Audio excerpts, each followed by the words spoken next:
Сәлем достар, бүгін біз менің артымда тұрған үрейлі де және де тамсана қарайтындай жердеміз. Бұл жер бәріңіз білетін Бархан деп аталатын жер, яғни әнші құм деп аталатын жер. Естуім бойынша, аңыз бойынша мұнда Шыңғыс ханның қабірі жерленген деп естідім. Рас па, өтірік па, оны осы видеода көреміз. Кеттік.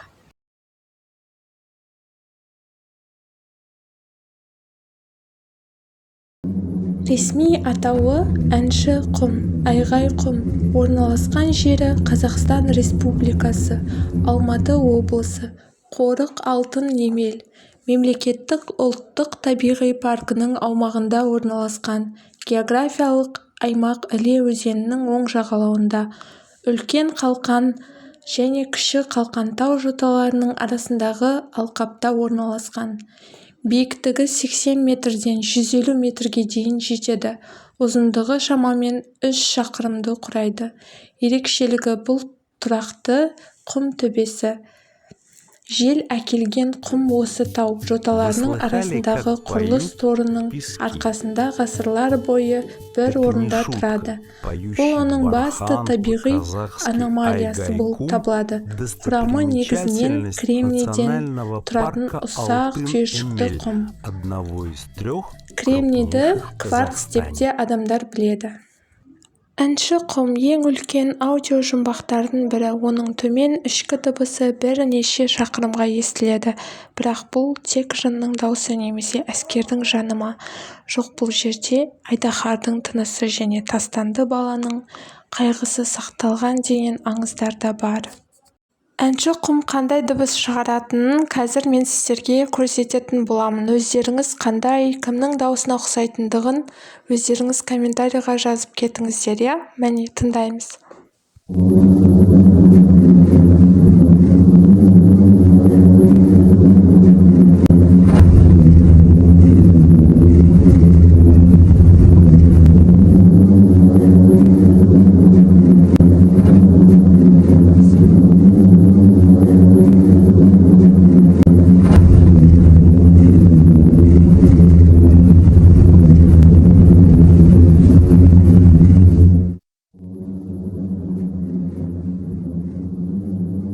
Негізгі екі аңызы бар. Біріншісі, адамдар ол жерден шайтанның ыңырсуы бар деп айтады.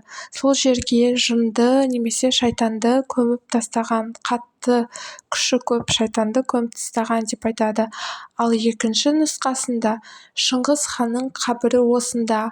Онда әскерлерінің жаны қалып кеткен және солардың жаны қорғау үшін, сақтау үшін кесенеге келген адамдарға өзінің бар екенін білдіртеді екен.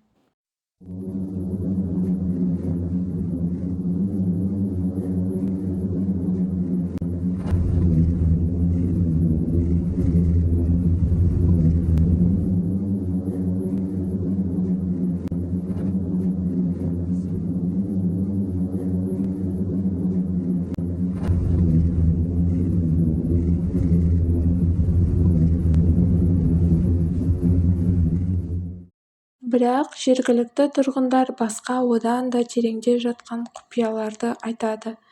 Кейбіреулер құмның астында ежелгі айдаһар ұйықтап жатыр дейді. Ал гүріл сол айдаһардың ұйықтап жатқан тынысы. Бұл дыбыс адамдарды оның ұйқысын бұзбауға шақырады екен.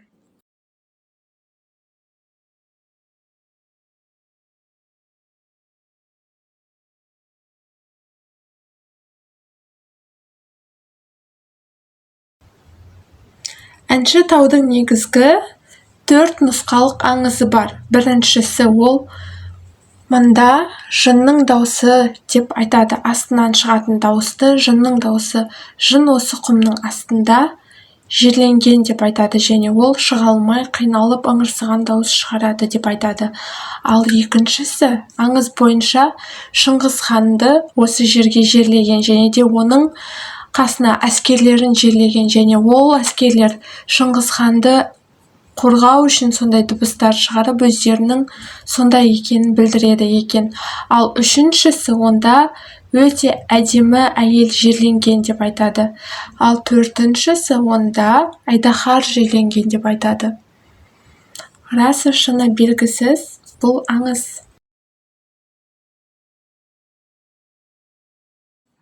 Әнші құмда Шыңғыс ханның қабірі жатыр деген қауесет те бар. 1227 жылы қайтыс болған, денесі жатыр деген аңыз ең күшті және қорқынышты жергілікті әңгімелердің бірі. Аңыздың мәні құпия өсиет. Шыңғыс хан өзін ешкім таба алмайтындай етіп жерлеуді өсиет еткен.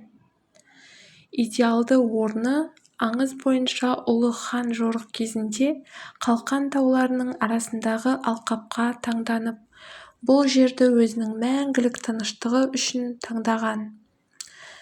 Іздерді жасыру жерлеуден кейін жауынгерлер қабірдің іздерін жою үшін сол жерден мыңдаған жылқы табынын айдап өткен.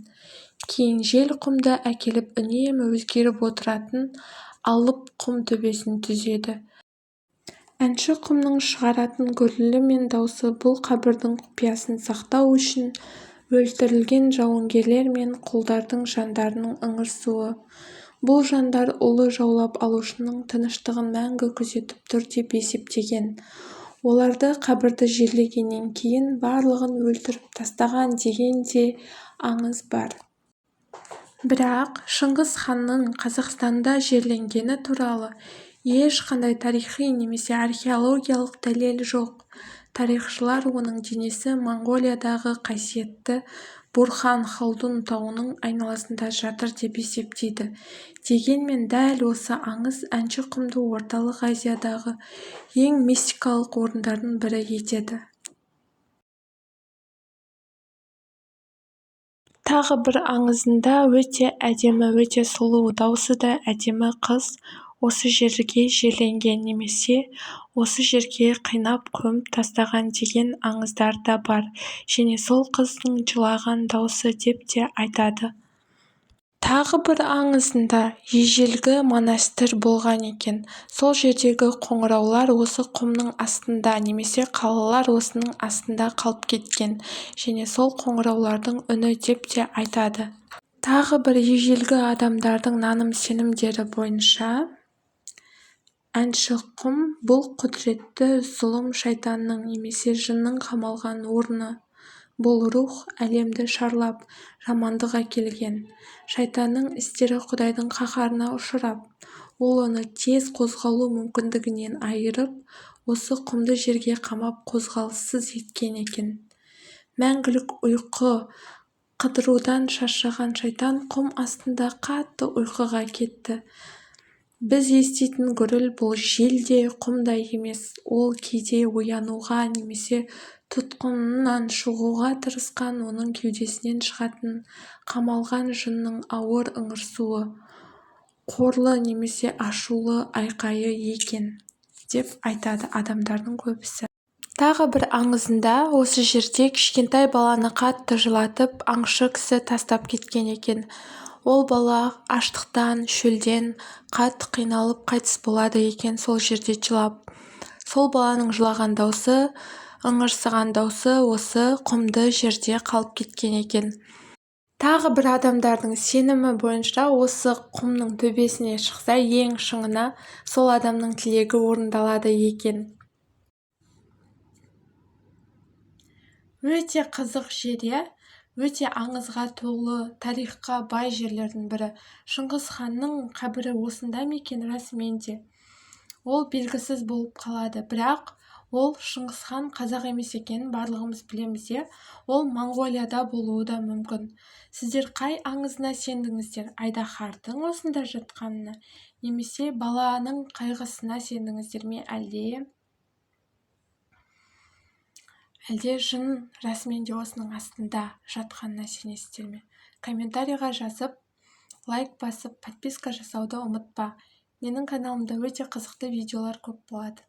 Пока-пока.